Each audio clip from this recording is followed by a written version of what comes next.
الحمد لله الذي أبدع الأفلاك والأرضين، والصلاة والسلام على من كان نبيا وآدم بين الماء والطين، وعلى آله الطيبين وأصحابه المطهرين وعلماء أمته أجمعين، أما بعد. أعوذ بالله من الشيطان الرجيم. بسم الله الرحمن الرحيم. وأنتم خير أمة أخرجت للناس تأمرون بالمعروف وتنهون عن المنكر. صدق الله العظيم وصدق رسوله النبي الأمين الكريم، ونحن على ذلك لمن الشاهدين والشاكرين، والحمد للہ رب العالمین. منبر پاک پر جلوہ فرما علماء ذوی الاحترام، ائمہ کرام، شعراء اسلام، عمائدین قوم و ملت، بالخصوص شہزاد حضور تاج الشریعہ قاضی القضاة فی الہند حضرت بابرکت علامہ مولانا الحاج الشاہ مفتی محمد اسجد رضا خان صاحب قبلہ قاضی دامت برکاتہ عالیہ، شہزاد حضور صدر الشریعہ حضور محدث کبیر دامت برکاتہ عالیہ، السلام علیکم ورحمۃ اللہ تعالی وبرکاتہ. رفیقان محترم، حاضرین باوقار، آج کا یہ عظیم الشان اجلاس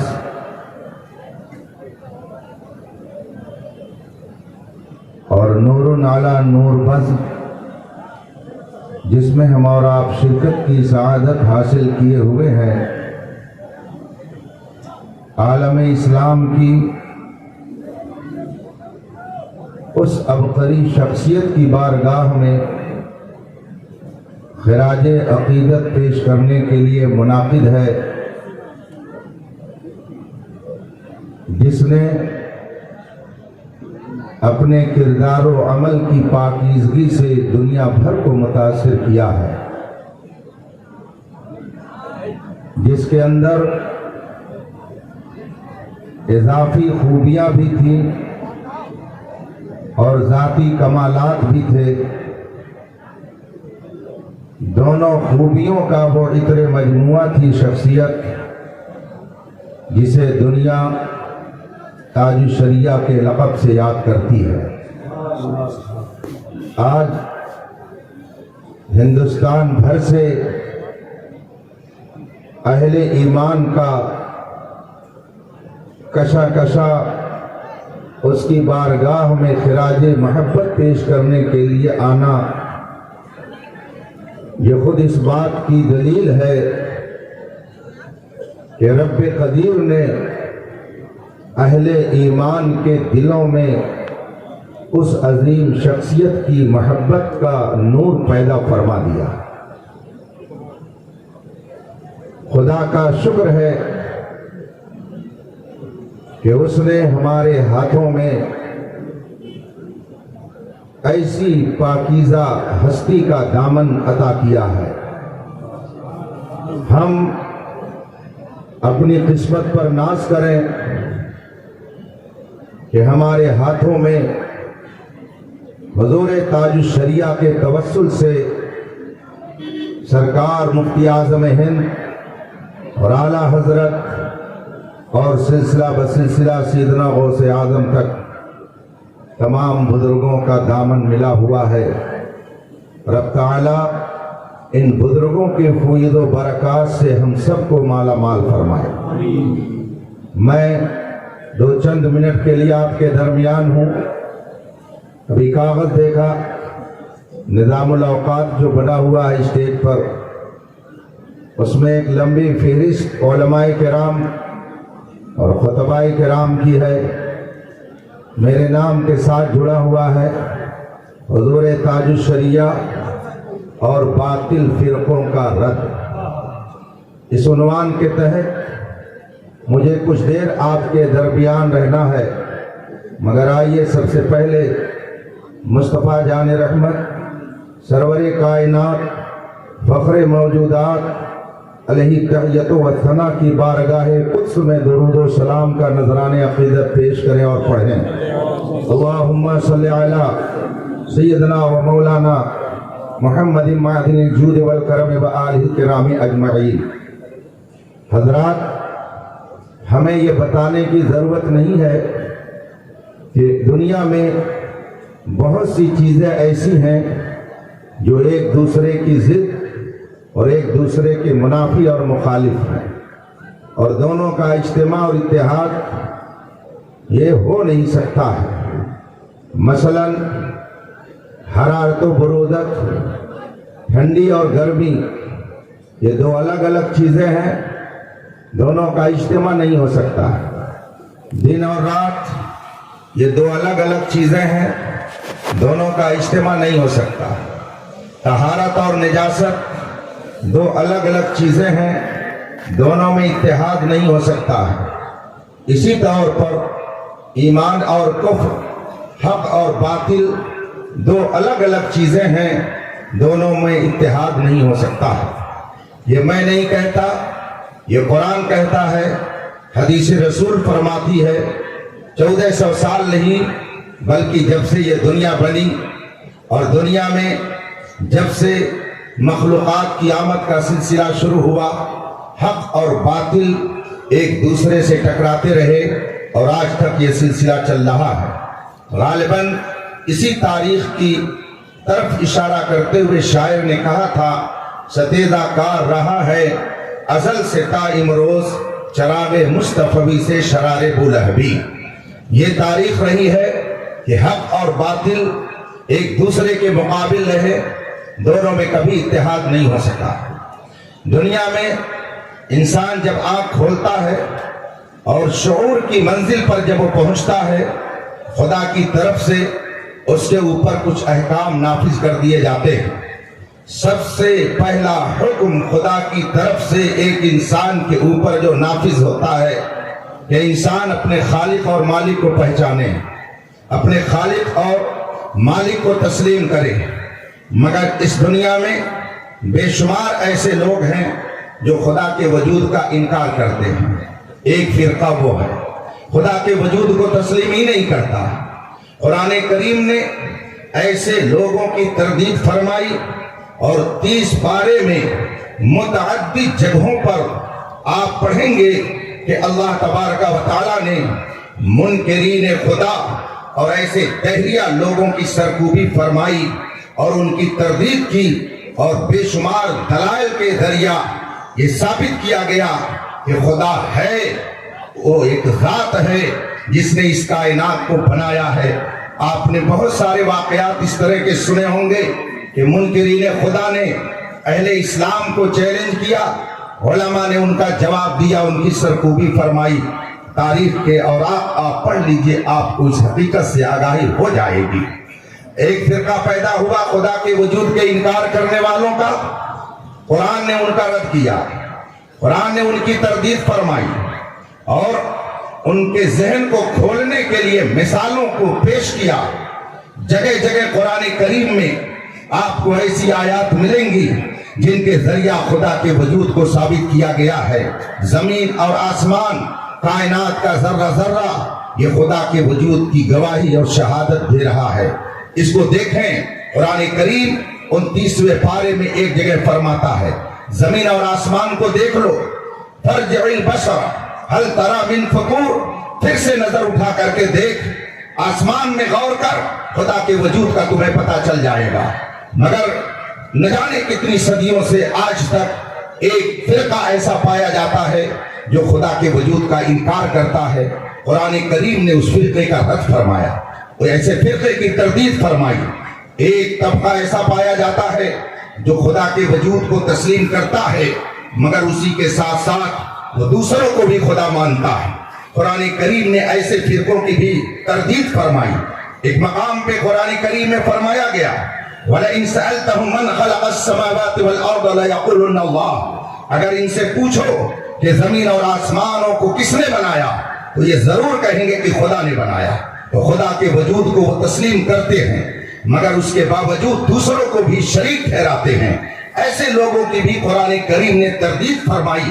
رسول پاک صلی اللہ علیہ وسلم نے انہی مشرکین کو سمجھایا اور ان کے ذہن و دماغ میں توحید کا سبق بٹھانے کے لیے آپ نے اپنی پوری ظاہری زندگی کو صرف فرمایا, باطل فرقوں کا رد فرمایا.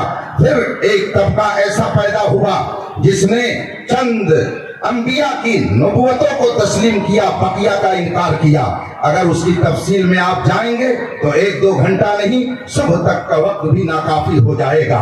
ایک طبقہ اس وقت پایا جاتا ہے جو صرف حضرت عیسیٰ علیہ السلام کو تسلیم کو نبی تسلیم کرتا ہے مگر ساتھ ہی ساتھ ان کو خدا بھی کہتا ہے, خدا کا بیٹا بھی کہتا ہے. ایک طبقہ ایسا ہے جسے ہم یہودی کہتے ہیں, یہ حضرت موسیٰ علیہ السلام کو تسلیم کی نبوت کو تسلیم کرتا ہے, ہمارے آقا و مولا صلی اللہ علیہ وسلم کی نبوت کا انکار کرتا. ایسے فرقوں کی بھی تردید قرآن کریم نے فرمائی. میں اس لیے ان کا اجمالاً ذکر کر رہا ہوں کہ اگر آج باطل فرقوں کی کوئی تردید کرتا ہے تو بہت سارے well up to date liberal قسم کے مسلمان جو اپنے آپ کو جمہوری مسلمان کہتے ہیں وہ کہتے ہیں کہ یہ فتنہ پھیلاتے ہیں. اگر باطل فرقوں کی تردید کوئی عالم ربانی کرتا ہے تو لوگ کہتے ہیں یہ فتنہ پھیلاتے ہیں. تو میں انہیں بتانا چاہتا ہوں باطل کی تردید, غلط باتوں کا رد کرنا یہ فتنہ نہیں ہے, یہ سنت خداوندی ہے, یہ قرآن کریم کا طریقہ ہے. اگر حق اور باطل کے درمیان امتیاز نہ پیدا کیا گیا ہوتا تو آج کلمہ پڑھنے والے دنیا کے اندر نہیں پائے جاتے, ہر طرف کفر و شرک کا اندھیرا ہوتا. یہ تو اسلام کی سچائی ہے کہ اس نے طوفان کی سطح پر چلا کر توحید کا نعرہ بلند کیا, جس کی بنیاد پر آج پوری دنیا کے اندر ہر ممبر و محراب سے اللہ اکبر کی صدا سنائی دے رہی ہے. اس لیے اگر کوئی یہ کہتا ہے باطل فرقوں کا رد نہ کیا جائے, اب تردید کا زمانہ نہیں ہے, تو میں سمجھتا ہوں کہ اس کے اندر کہیں نہ کہیں سے گمراہی ضرور سرایت کر گئی ہے. باطل فرقے کا رد کرنا قرآن سے سیکھیے. قرآن کریم فرماتا ہے ادعو الی سبیل ربک بالحکمہ والموعظۃ الحسنہ وجادلہم باللتی ہی احسن. انہیں بلاؤ, انہیں دعوت دو حکمت سے, پختہ دلیلوں سے, مگر ساتھ ہی ساتھ فرمایا گیا وجادلہم, ان سے مجادلہ بھی کرو. اگر ضرورت پڑ جائے تو ان سے مجادلہ کر کے اپنی بات کو, اپنی سچائی کو ان کے سامنے سلیقے سے رکھو. یہ قرآن ہمیں کہتا ہے, بتاتا ہے. بلکہ قرآن کریم کی متعدد آیتوں میں فرمایا گیا. ایک آیت جس کی میں نے تلاوت کی, رب قدیر ارشاد فرماتا ہے کنتم خیر امہ, تم سب سے بہترین امت ہو ان تمام امتوں میں جو اس دنیا میں بھیجی گئی. آگے بہتر ہونے کی وجہ بتائی جا رہی ہے, تأمرون بالمعروف وتنہون عن المنکر. تم بہترین امت ہو اس لیے کہ لوگوں کو نیکیوں کا تم حکم دیتے ہو اور برائیوں سے روکتے ہو. اس کا مطلب یہ ہوا اچھائیوں کی دعوت دینا, اچھائیوں کی تبلیغ کرنا, یہ قرآن نے ہمیں بتایا ہے. اور باطل کا رد کرنا, منکرات کی تردید کرنا, برائیوں سے روکنے کا بھی اللہ تبارک و تعالیٰ نے ہمیں ہنر سکھایا ہے اور حکم دیا ہے کہ اگر تمہارے درمیان باطل پھیلنے لگے تو تمہیں کیا کرنا چاہیے. قرآن کریم کے علاوہ میں ایک حدیث پیش کرتا ہوں. علماء ربانیین کا جمگٹھا ہے, حضور تاج الشریعہ کا فیضان لینے کے لیے آپ لوگ آئے ہوئے ہیں, اور اس میں آنے کا مقصد حضور تاج الشریعہ کا یہ پیغام یہاں سے لے کر کے جائیے کہ زندگی یہ نہیں ہے کسی کے لیے, زندگی ہے نبی کی, نبی کے لیے. نہ سمجھ مرتا ہے زندگی کے لیے, جینا مرنا ہے سب کچھ نبی کے لیے. رسول کریم صلی اللہ علیہ وسلم نے ارشاد فرمایا من رأى منكم منکرا فلیغیرہ بیدیہ فإن لم یستطع فبلسانہ فإن لم یستطع فبقلبہ وذلک اضعف الایمان. رسول پاک فرماتے ہیں اگر تم میں سے کوئی برائی دیکھے فلیغیرہ بیدیہ, تو اپنے ہاتھ سے اس کو روکے, اور اگر ہاتھ سے نہ روک سکے, عرفان صاحب ہاتھ سے روکنے کی آپ کوشش مت کیجیے گا, گڑبڑ ہو جائے گا. تو تم میں میں سے جو کوئی برائی دیکھے تو ہاتھ سے روکے، اور اگر ہاتھ سے روکنے کی استطاعت نہ رکھتا ہو تو اپنی زبان سے اس کی برائی کو بیان کر دے، اور اگر زبان سے بھی برا کہنے کی استطاعت اس کے اندر نہ ہو تو اپنے دل کے اندر برا جانے۔ وَذَلِكَ أَضْعَفُ الْإِيمَانِ، اور یہ سب سے کمزور درجے کا ایمان ہے۔ اسے پتہ چلا، رسول پاک کی حدیث نے بیان کر دیا کہ اگر برائی ہو تو جتنی استطاعت اور طاقت ہو اس کے مطابق برائیوں کا خاتمہ کیا جائے گا، روکا جائے گا، اور علماء کی ذمہ داری تو اور زیادہ حدیث پاک میں بتا دی گئی ہے۔ چنانچہ رسول پاک ارشاد فرماتے ہیں اذا ظہرت الفتن او البدع فليظهر العالم علمه فمن لم يفعل عند ذلك فعليه لعنة الله والملائكة والناس اجمعین لا يقبل الله منه صرفا ولا عدلا۔ رسول پاک فرماتے ہیں جب گمراہی پھیلنے لگے، بدعتیں پھیلنے لگے، بدعقیدگی پھیلنے لگے، فتنے پھیلنے لگے، تو عالم کے اوپر لازم ہو جاتا ہے کہ وہ اپنے علم کا اظہار کرے، علم کے ذریعہ اس بدعت کا خاتمہ کرے، اپنے علم کے ذریعہ فتنے کی سرکوبی کرے، اپنے علم کے ذریعہ لوگوں کے ایمان کی حفاظت کرے۔ ومن لم يفعل عند ذلك، اور فتنے پھیل رہے ہوں، خانقاہ میں بیٹھے ہوئے ہوں، بدعتیں پھیل رہی ہوں، درسگاہ میں بیٹھے ہوئے ہیں، اب کام تردید کا نہیں ہے، اب کام لوگوں کے درمیان جا کر کے حق اور باطل کو ممتاز کرنے کا نہیں ہے۔ درسگاہ میں بیٹھ کر کے پڑھاؤ، یہ بھی بہت بڑا کام ہے، مرید کرو، یہ بھی بہت بڑا کام ہے۔ کیا ضرورت ہے ہمیں جا کر کے روکھلی میں سر ڈالنے کی؟ کیا ضرورت ہے کسی کے سامنے جا کر کے برا بننے کی؟ اسی مزاج میں آج دنیا بھر میں صلح کلیت کو جنم دے دیا ہے۔ لوگ یہ سمجھتے ہیں اگر ہم فلاں کے خلاف کہیں گے فلاں ہمارا مخالف ہو جائے گا، ہمیں گالیاں دے گا، ہمیں نہ جانے کیا کیا کہے گا، لیکن یہ در امتیاز ہے خاندان امام احمد رضا کا کہ 200 سال سے دوسرے باطل فرقوں کی گالیاں تو سن لیا، مگر رسول پاک کی عظمت پر آج آئے یہ کبھی سلمادے کو گوایا نہیں۔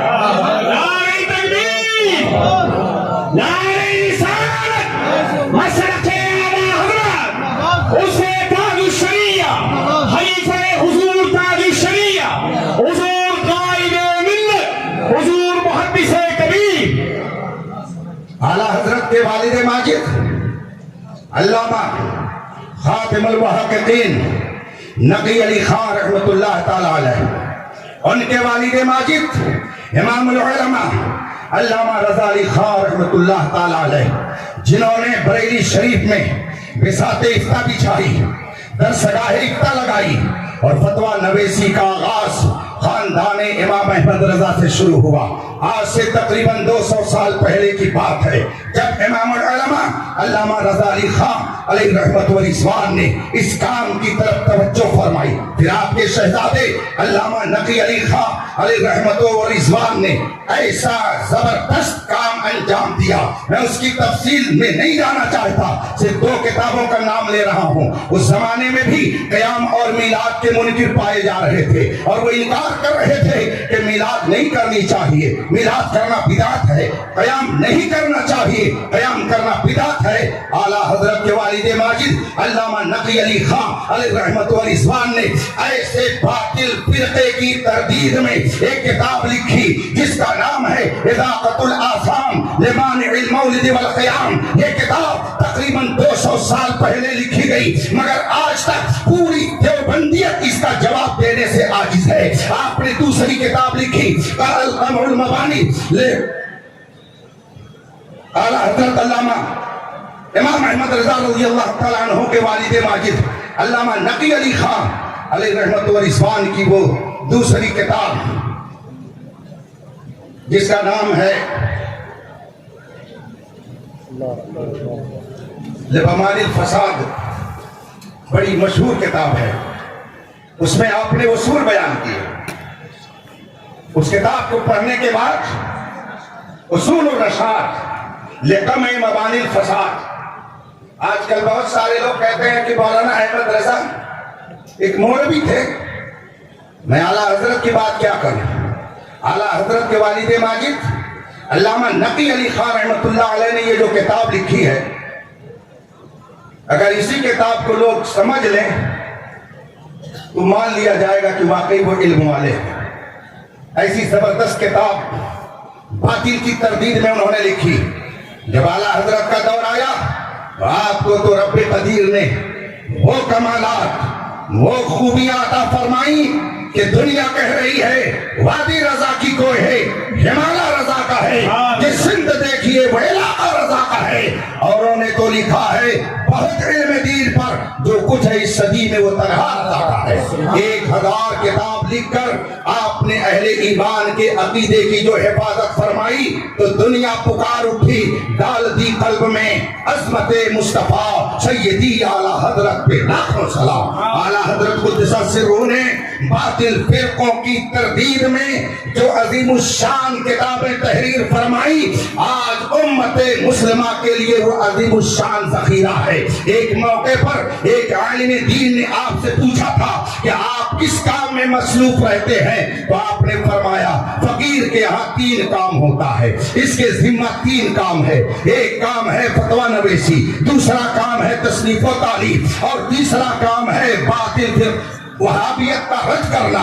یہ اعلیٰ حضرت نے فرمایا یہ 3 کام یہاں سے کیے جاتے ہیں. خدا کا شکر ہے اعلیٰ حضرت کو یہ کام خود اپنی طبیعت کی وجہ سے کرنے کے لیے کسی نے نہیں ابھارا تھا. فرماتے ہیں یہ کام بارگاہ مصطفیٰ سے ہمیں دیا گیا ہے. گویا باطل فرقے کا رد کرنا امام احمد رضا کے خاندان میں یہ رسول پاک کے حکم سے آیا ہے، اور اللہ کا کرم ہے کہ اعلیٰ حضرت کے بعد حجت الاسلام، مفتی اعظم، مفسر اعظم، اور پھر میرے مرشد گرامی آقائے نعمت وارث علوم اعلیٰ حضرت حضور تاج الشریعہ علامہ اختر رضا اظہری علیہ رحمت و رضوان نے اس کام کو اس خوبی سے انجام دیا کہ دنیا پکار اٹھی. ان کا سایہ تجلی، ان کا نقش پا چڑھا، یہ جدھر گزرے ادھر ہی روشنی ہوتی ہے.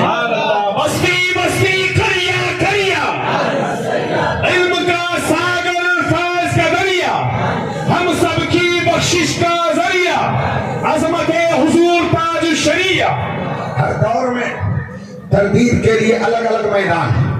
ظاہر سی بات ہے اس وقت فرقہ معتزلہ جب بظاہر ہے نہیں تو اس کے رد پر زور صرف کرنے کا کیا معنی؟ جو فرقہ جس دور میں موجود ہوتا ہے عالم ربانی اس کا زیادہ رد کرتا ہے. حضور تاج الشریعہ کا یہ دور ہے. اس دور میں کیسے کیسے فتنے پیدا ہوئے آپ اس کو اچھی طرح سے جانتے ہیں، مگر حضور تاج الشریعہ علیہ رحمت و رضوان نے اس فقیر سے متعدد بار فرمایا 2 فتنے اس وقت بہت ہی اہم ہیں. ایک فتنہ رافضیت اور ایک فتنہ صلح کلیت. ان دونوں فتنوں کے بارے میں حضور تاج الشریعہ نے اپنی تشویش کا اظہار کیا. آج ہم یہ دیکھ رہے ہیں گاؤں گاؤں رافضیت پھیل رہی ہے. صلح کلیت کا حال یہ ہے کہ وہ خانقاہ میں گھس گئی، درسگاہ میں گھس گئی، پیروں کے دل و دماغ میں گھس گئی، اور تصوف کا ایک بہترین نام دے کر کے لوگوں کو اس کی طرف مائل کیا گیا، اور یہ ذہن دیا جا رہا ہے ہم صوفی ہیں، ہم کسی کو کچھ نہیں کہتے، ہم کسی کی مخالفت نہیں کرتے. اس طریقے سے آج نہ جانے کتنی خانقاہ ہے صلح کلیت کی گود میں چلی گئی. اے میرے مرشد تاج الشریعہ، آپ کی قربت پر رحمت و نور کی ہزاروں بارش ہو کہ آپ نے صلح کلیت کی تردید میں اپنی زبان کو جس طرح سے چلایا اس کا نتیجہ ہے کہ ہمارا ایمان چمکتا اور دمکتا دکھائی دیتا. نعرہ تکبیر، نعرہ رسالت، عظمت حضور تاج الشریعہ، اسے حضور تاج الشریعہ. آپ ایک شعر میں فرماتے ہیں صلح کلی نبی کا نہیں سنیوں، سچا سنی ہے مسلم نبی کے لیے، سچا سنی ہے مسلم نبی کے لیے. صلح کلی نبی کا نہیں ہو سکتا، صلح کلی اللہ و رسول کا نہیں ہو سکتا. جو طہارت و نجاست کو ایک کرے، جو ایمان اور کفر کو ایک بتائے، جس کے پیچھے چاہو نماز پڑھو. ایک تحریک چل رہی ہے، بلکہ اب تو نام بنام لوگ کہنے لگے ہیں کہ وہابی کی ابتدا کرنے میں کوئی حرج نہیں ہے. نام بنام کہنے لگے ہیں دیوبندی اگر آپ کی قربانی میں شریک ہو جائے تو کوئی حرج نہیں ہے. اے میرے تاج الشریعہ، نقاب رقولتیے اور ایسے صلح کلیوں کے لیے پھر کوئی ضرب کاری لگا کر کے ہم سب کے ایمان کی حفاظت کا سامان فراہم کیجیے.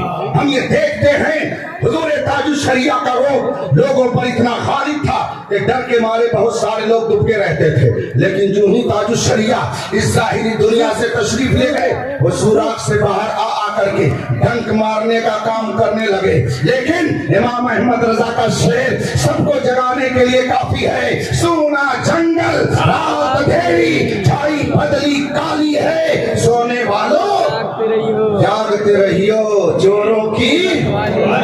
حضور تاج الشریعہ اگرچہ ہماری ظاہری نگاہوں سے اوجھل ہیں مگر جلوے تاج الشریعہ تو موجود ہے۔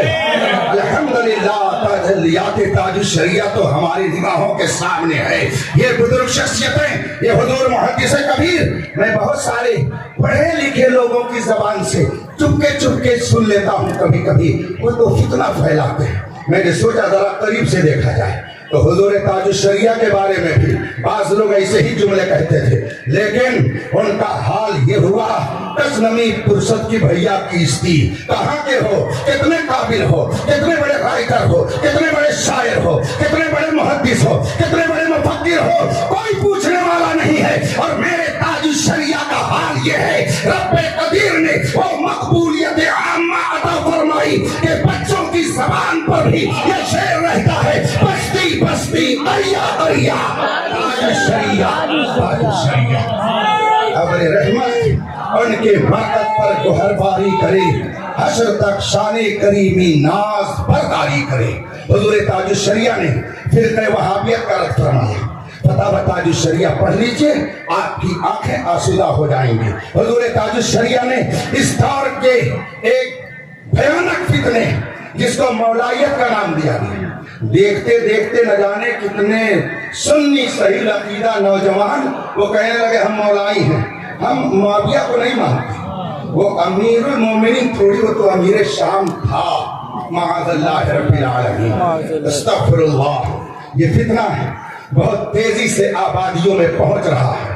یہ طوفان محبت اہل بیت کے نام پہ گھر گھر پہنچایا جا رہا ہے، خانقاہوں میں پھیلایا جا رہا ہے۔ اگر آپ نے اعلیٰ حضرت کے مسلک کو مضبوطی سے نہیں تھاما تو پھر آپ کے ایمان اور عقیدے کا خدا حافظ۔ دنیا کے کسی گوشے میں رہیے مگر فخر اس پر کیجئے کہ رب قدیر نے ہمارے ہاتھوں میں امام احمد رضا کا دامن عطا فرمایا ہے۔ دنیا کے کسی گوشے میں رہیے، فخر اس پر کیجئے کہ رب قدیر نے جماعت اہل سنت کے اندر ایک عظیم قائد حضور تاج الشریعہ جیسا عطا کر کے پوری دنیا کے سامنے اس سچائی کو اس نے ظاہر فرما دیا کہ دنیا جس کے قدموں میں آتی ہے وہ اعلیٰ حضرت کا شہزادہ۔ اللہ تبارک و تعالی ہمیں باطل فرقوں سے دور رہنے کی توفیق عطا فرمائے۔ جو لوگ ڈرتے ہیں کہ یہ ہمیں کچھ کہیں نہ،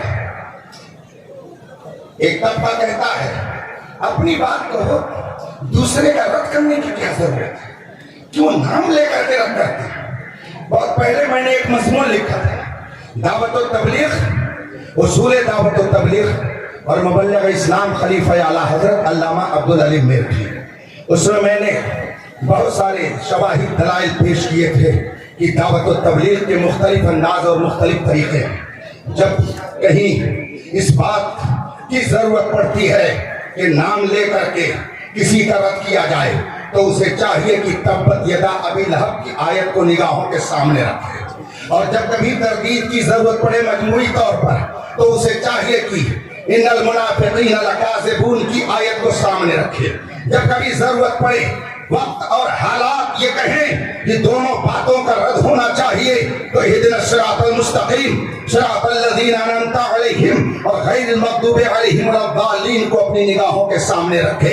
جو لوگ کہتے ہیں ہمیں باطل کا نام لینے کی کیا ضرورت ہے، ان سے کہیے آخر خدا بندے قدوس نے قرآن کریم میں ابو لہب کا نام لے کر کے کیوں ان کا رد فرمایا، ان المنافقین لکاذبون کہہ کر کے اس باطل جماعت کا کیوں رد فرمایا۔ یہ مزاج قرآن ہمیں دے رہا ہے، تردید کی جہاں جیسی ضرورت پڑے گی اسی طریقے سے اس کی تردید کر کے امت مسلمہ کے ایمان کی حفاظت کا سامان فراہم کیا جائے گا۔ اور الحمدللہ 200 سال سے اہل بریلی اور بریلی یہی کر رہے ہیں، تا حشر رہے باقی آباد یہ میں خانہ۔